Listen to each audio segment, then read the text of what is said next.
Hello दोस्तों, आप सभी कैसे हैं। मैं Sunil Prajapati the radiant study में आपको स्वागत है। पिछली क्लास में हम लोगों ने फिजिक्स में जो है work power and energy 11th class का 11वीं कक्षा का एनसीईआरटी बेस पे पढ़ रहे थे हम लोग। एनसीईआरटी बेस पे आधारित वर्क पावर एंड एनर्जी, उसमें एक क्लास हो चुकी थी, दूसरी क्लास आज स्टार्ट हो चुकी है और मुझे आशा है कि आप पहली क्लास को बहुत अच्छी तरह से देखे होंगे, समझ आया होगा आपको अच्छी तरीके से। आज दूसरी क्लास को कंटिन्यू करते हैं। पहली क्लास में एक लास्ट में न्यूमेरिकल जो हम लगा रहे थे, जो कैलकुलस फॉर्म में था, थोड़ा सा मिस्टेक हो गया था, उसमें माइनस नहीं होना चाहिए, माइनस हो गया था, तो दोबारा उस क्वेश्चन को लगाते हैं, फिर से आगे कंटिन्यू करते हैं। ठीक है।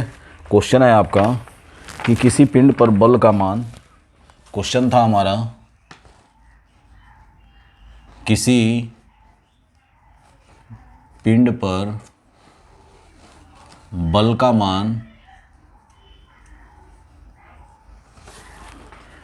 मान, F is equal to 2x + 3 Newton. ठीक है। क्वेश्चन है का बल लगाया जाता है,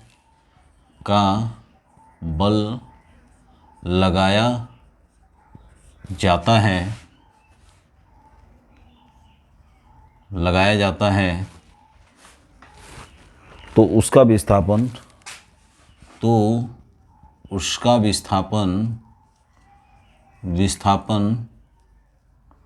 0 से 2 हो जाता है। विस्थापन 0 से 2 हो तो कार्य की गणना करें। क्या करें? कार्य की गणना करें। ठीक है। और ये सवाल था, इसमें सवाल को तो लगाया गया था लेकिन थोड़ा सा मिस्टेक हो चुका था उस सवाल में, यानी उसमें माइनस आ गया था, माइनस नहीं होना चाहिए। और इस सवाल को हम लगाते हैं। देखिए कैसे। हमारा फार्मूला था कैलकुलस का वर्क निकालने के लिए, यानी इसमें जो F दिया हुआ है वो है 2x + 3 न्यूटन।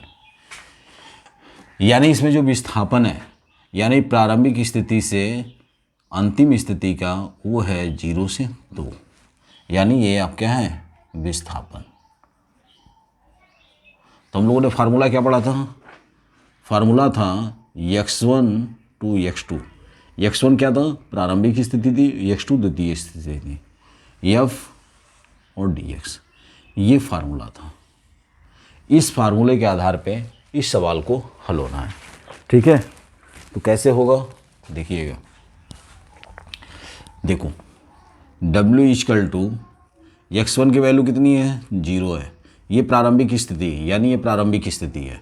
और ये 2, बल का मात्रा कितना है? 2x, मान वैल्यू 3, और इसको dx के सापेक्ष में अवकलन कर देंगे। ठीक है। अब देखिए क्या होगा। हमने इसको लाया, अलग अलग कर देता हूँ, 0 से 2 2x dx प्लस 0 से 2 3 dx।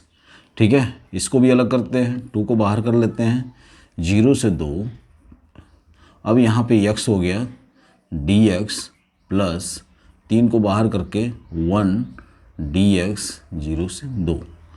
अब एक फार्मूला होता है कि x to the power n dx equal to x to the power n प्लस 1। इस फार्मूले से हम इसको सॉल्व करेंगे। ठीक है। इसको हम क्या करेंगे? सॉल्व करेंगे। तो सॉल्व कीजिए, कैसे होगा? सेम वो कंडीशन, इसके पावर कितना है? 1 है, तो क्या हो जाएगा? 2, और यहाँ पे क्या हो जाएगा हमारा? हो जाएगा x के पावर स्क्वायर डिवाइडेड बाई 2। ठीक है। 1 + 1 यानी 1 + 1, 0 से 2 प्लस x 3, इसकी सापेक्ष में होगा तो x हो जाएगा 3x 0 से 2। ठीक है। अब यहाँ पे देखिए, अब यहाँ पे क्या करेंगे? 2 × 1/2, इसकी वैल्यू रखो 2⁻², ये 0 हो गया। ठीक है। प्लस 3, इसकी वैल्यू रखो 2, ये 0 हो गया हिस्सा। ठीक है। ये 0 हो गया। इसको मैं इधर लाता हूँ, 2 से 2 कैंसिल हो गया और 2⁴, तो ये हो गया 2⁴, सॉरी 2⁻2 माने 4, और प्लस जी माइनस जीरो, क्वेश्चन ब्रैकेट खोलो, 3 दूनी 6 माइनस जीरो 6 4 10, ये होगा। ये हमारा W इजकल टू 10 जूल, ये हमारा उत्तर होगा। ठीक है, उसमें थोड़ा सा यहाँ माइनस हो गया था, इसकी वजह से क्या हो गया था, थोड़ा मिस्टेक हो गया था। ठीक है, तो हमारा होगा उत्तर 10 जूल। ठीक है, अब हम आगे चलते हैं। और हमने पिछली क्लास में ये देखा था कि कार्य क्या होता है, उस पर हमने कई फार्मूले डिराइव किए थे। उसके आगे चलते हैं, कार्य कितने प्रकार के होते हैं। ठीक है, अब बात करते हैं कार्य कितने प्रकार का होता है। ठीक है, चलो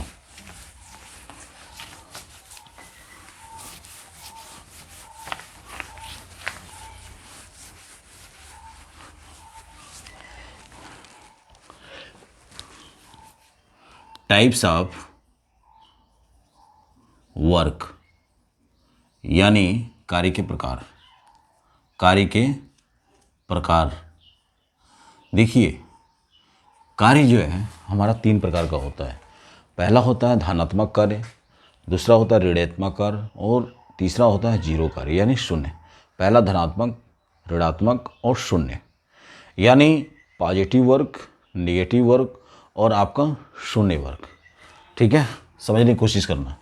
पॉजिटिव वर्क क्या होता है, पहला है हमारा पॉजिटिव वर्क, पॉजिटिव वर्क यानी धनात्मक कार्य। दूसरा हमारा क्या है, निगेटिव वर्क यानी ऋणात्मक कार्य, यानी ऋणात्मक कार्य।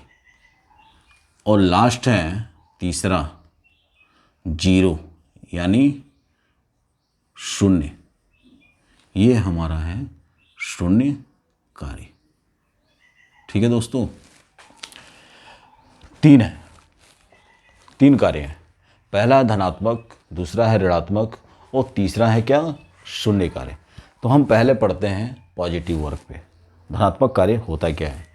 तो चलो स्टार्ट करते हैं, धनात्मक कार्य क्या होता है। ठीक है, इसे मिटाता हूँ और बात करते हैं धनात्मक। देखिए, धनात्मक ये होता है कि मान लीजिए जैसे कोई पिंड है और पिंड को हम क्या कर रहे हैं, बल लगा रहे हैं। तो जैसे ही हम बल लगाएंगे क्या होगा, वो विस्थापित होगा, लेकिन उसकी विस्थापन किधर होनी चाहिए, बल की ही दिशा में होनी चाहिए। किधर होना चाहिए, बल की दिशा में होना चाहिए। ठीक है, यानी हमारा क्या है यहाँ पे, मान लीजिए कोई पिंड है। ठीक है,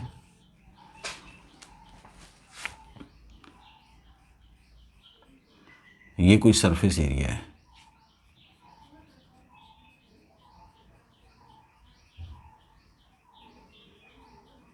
और हमने इस पे क्या किया, फोर्स लगाया एफ न्यूटन का, और ये क्या हुआ, पिंड ये विस्थापित हो गया यहाँ पे। ठीक है, यानी ये डी मीटर पे क्या हुआ, विस्थापित हो गया। तो इसके जो बीच में कोण बनता है क्या होगा, इन दोनों के बीच में क्या बनेगा, एक कोण बनेगा। यानी कहने का मतलब ये है कि जैसे हम बचपन में क्या होता था, खिलौना लेके घूमते थे, खिलौना लेते थे बच्चे, और क्या होता था, खिलौने के अंदर एक रस्सी बांध देते थे, और रस्सी बांधते ही क्या करते थे, उसमें बल लगाते थे, और बल लगा के क्या करते थे, खिलौने को खींचते थे। जैसे कोई ईंट को लेके बांध देते थे तो उसमें रस्सी बांध लेते थे, और रस्सी क्या करते थे, खींचते थे। और कैसे खिंचाव होती थी, जैसे हम बल आरोपित करते थे उसके अंदर वो खिंचाव होती थी, और जो पिंड था, जो वस्तु थी, उसके अंदर विस्थापन किधर को हो रही थी, जिधर को हम बल लगा रहे हैं। तो उसके बीच में क्या बनता था, एक कोण बनता था, और वो कोण क्या होता था, बल और विस्थापन के अनुदिश बनता था। तो क्या होगा यहाँ पे, W equal to F D cos theta, यानी ये क्या हो रहा है, बल हमारा क्या हो रहा है, यहाँ पे ये विस्थापित हो रहा है। तो इसमें क्या हो गया, ठीक है, ठीक है। तो मान लीजिए यदि थीटा इक्वल टू 0 है, यानी हमारा क्या हो रहा है, एक दूसरे पे बन रहा है, यानी अगर हमारा यहाँ थीटा 0 हो गया तो W equal to F D cos क्या होगा 0, आकाश 0 कितना होता है 1, इसलिए ये इसके बराबर होगा। यानी बल और विस्थापन के जो गुणनफल होता है वो कार्य के बराबर होगा। ठीक है, इसको हम कहते हैं पॉजिटिव वर्क, इसको हम कहते हैं पॉजिटिव वर्क। दूसरी बात कर लेते हैं निगेटिव वर्क की यहीं पे। ठीक है, निगेटिव वर्क क्या होता है, निगेटिव वर्क, ठीक है, यानी ऋणात्मक कार्य। मान लीजिए जैसे ये पिंड है और किसी सरफेस पे है। ठीक है, ये हमने सरफेस का तल बना दिया। ठीक है, ये तल बना दिया हमने, और हमने इसमें क्या किया, बल इधर स्थापित किया, और जैसे ही बल स्थापित किए इसका विस्थापन ठीक इसके अपोजिट होना शुरू हो गया। हमने बल लगाया इधर को और विस्थापित हो रहा है इधर, तो कैसा यहाँ पे कौन सा एंगल बनेगा, यहाँ पे किस तरह का एंगल बनेगा, 180 बनेगा, एक दूसरे का अपोजिट है। तो इसलिए work equal to F T, same यही फार्मूला, कॉस 180 और कॉस 180 -1 एफ डी, ये होगा क्या होगा, बल और विस्थापन का जो गुणनफल होता है वो निगेटिव में होता है, इसलिए कार्य हमारा क्या होगा, ऋणात्मक होगा। कार्य क्या होगा, ऋणात्मक होगा। जैसे एग्जाम्पल के तौर पे बात करूं, जैसे स्प्रिंग को ले लो, ये स्प्रिंग है, जैसे ही हम स्प्रिंग को क्या करते हैं, अंदर की तरफ दबाते हैं, उसका विस्थापन क्या होता है, ठीक उसके अपोजिट होता है। क्या होता है, ठीक उसके अपोजिट होता है, यानी हमारा बल एक तरफ लग रहा है लेकिन विस्थापन उसके क्या हो रहा है, ठीक उसके विपरीत हो रहा है, इसलिए वहाँ पे हमारा क्या होता है, निगेटिव वर्क होता है। क्या होता है, निगेटिव वर्क होता है। ठीक है, वहाँ पे हमारा क्या होता है, निगेटिव वर्क। अब हम बात कर लेते हैं शून्य वर्क, इसको मिटाते हैं।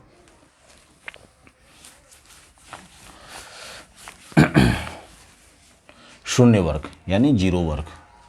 तीसरा पॉइंट है हमारा जीरो यानी शून्य कार्य। अच्छा, शून्य कार्य देखा होगा आपने,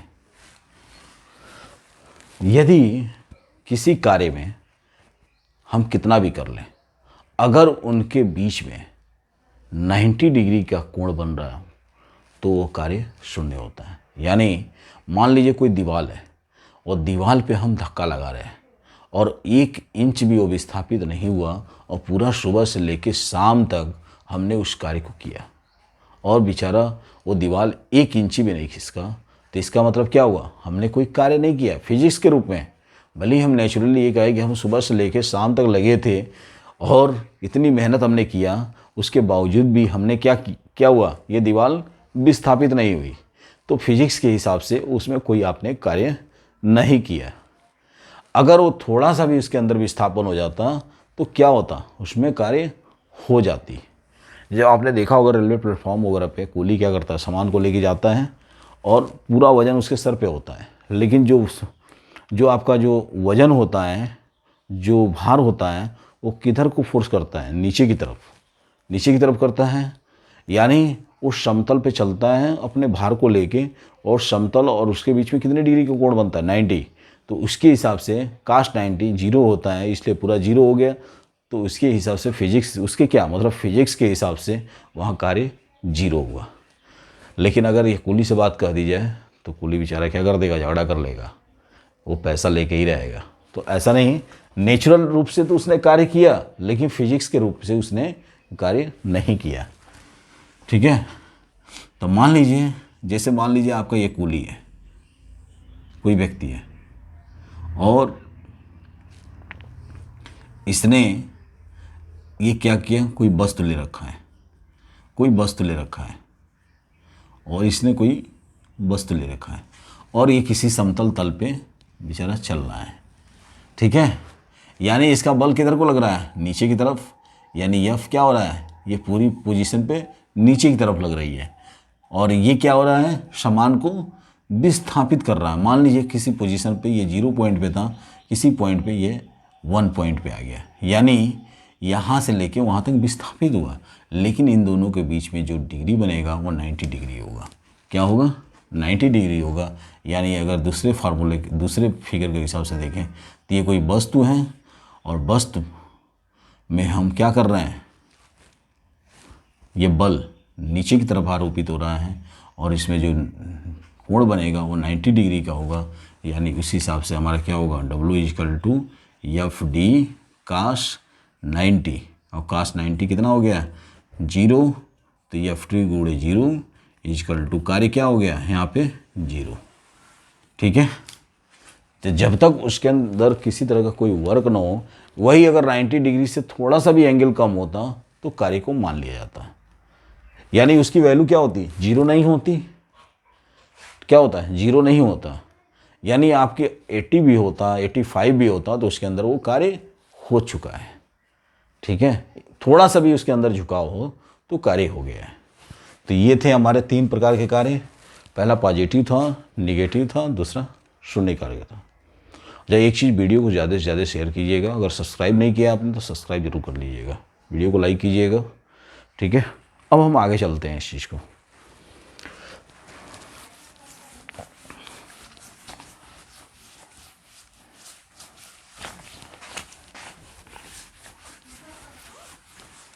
ठीक है, तो अगला पॉइंट है हमारा ऊर्जा। अब यहाँ पे ये फिनिश हो रहा है। अब हम आगे चलते हैं ऊर्जा पे, यानी एनर्जी। ठीक है, क्या करते हैं, एनर्जी।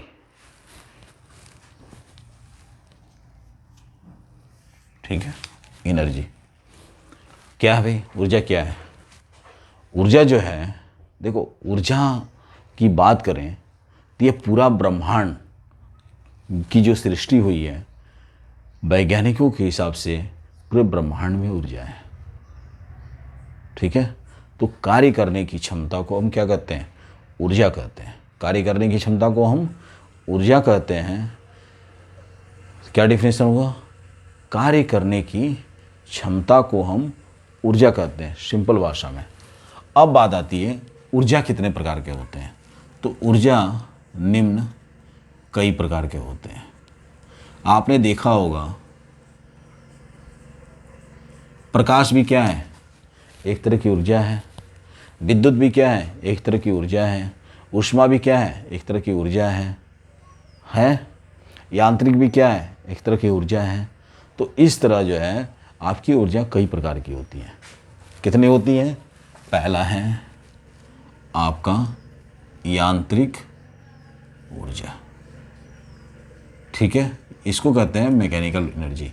दूसरा विद्युत ऊर्जा। भाई अगर विद्युत नहीं होगा तो हम कैसे पंखा बल्ब जला सकते हैं, ये भी एक तरह का क्या है, ऊर्जा है। तीसरा क्या है, ऊष्मीय ऊर्जा, ये भी ऊर्जा है। विकिरण ऊर्जा, विकिरण ऊर्जा। ताप ऊर्जा। ठीक है भाई, अगर कोई चीज़ टेम्परेचर है तो वो भी उसमें भी क्या है, एक तरह की ऊर्जा है। ठीक है,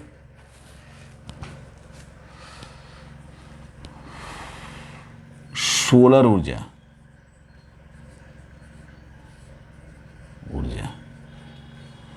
नाभिकीय ऊर्जा,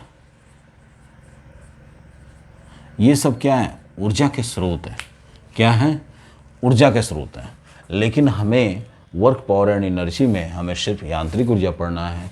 और यांत्रिक ऊर्जा जो है 2 प्रकार के होते हैं। कितने प्रकार के होते हैं? 2 प्रकार के होते हैं। ठीक है, पहला है आपका इसमें यांत्रिक ऊर्जा में 2 प्रकार का होता है। पहला होता है स्थितिज ऊर्जा। क्या होता है? स्थितिज ऊर्जा, यानी इसको इंग्लिश में कहते हैं हम पोटेंशियल एनर्जी। ठीक है, इसमें दूसरा होता है गतिज ऊर्जा। क्या होता है? गतिज ऊर्जा, यानी इसको हम कहते हैं इंग्लिश में काइनेटिक एनर्जी। अब देखिए बात इसकी करते हैं कि हमें वर्क, पावर एंड एनर्जी में 2 टाइप्स के एनर्जी को पढ़ना है। कौन सा है? सॉरी, एक एनर्जी को पढ़ना है, वो है आपका मैकेनिकल एनर्जी। और मैकेनिकल एनर्जी जो है आपके 2 प्रकार के होते हैं। पहला होता है स्थितिज ऊर्जा, दूसरा होता है गतिज ऊर्जा, यानी पोटेंशियल एनर्जी, दूसरा काइनेटिक एनर्जी। तब आते हैं हम सीधे स्थितिज ऊर्जा पे। किस पे आते हैं? स्थितिज ऊर्जा पे। मैं बाकी को मिटाता हूँ इस पे से कि स्थितिज ऊर्जा होता क्या है। ठीक है, स्थितिज ऊर्जा के बारे में हम जानते हैं। ठीक है, पहला हमारा क्या है? स्थितिज ऊर्जा। स्थितिज ऊर्जा होता क्या है?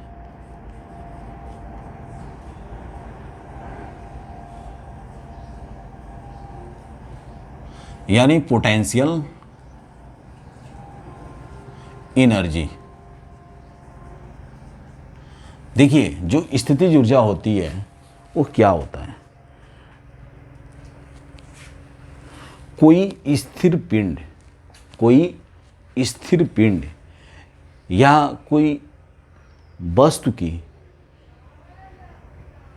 स्थित पोजीशन को, यानी वो बिल्कुल स्थिर हो और स्थिर अवस्था में हो, तो उस पोजीशन, उस अवस्था को, यानी ऐसा पिंड जो बिल्कुल स्थिर हो, तो उसके अंदर जो ऊर्जा उत्पन्न होती है वो क्या कहलाती है?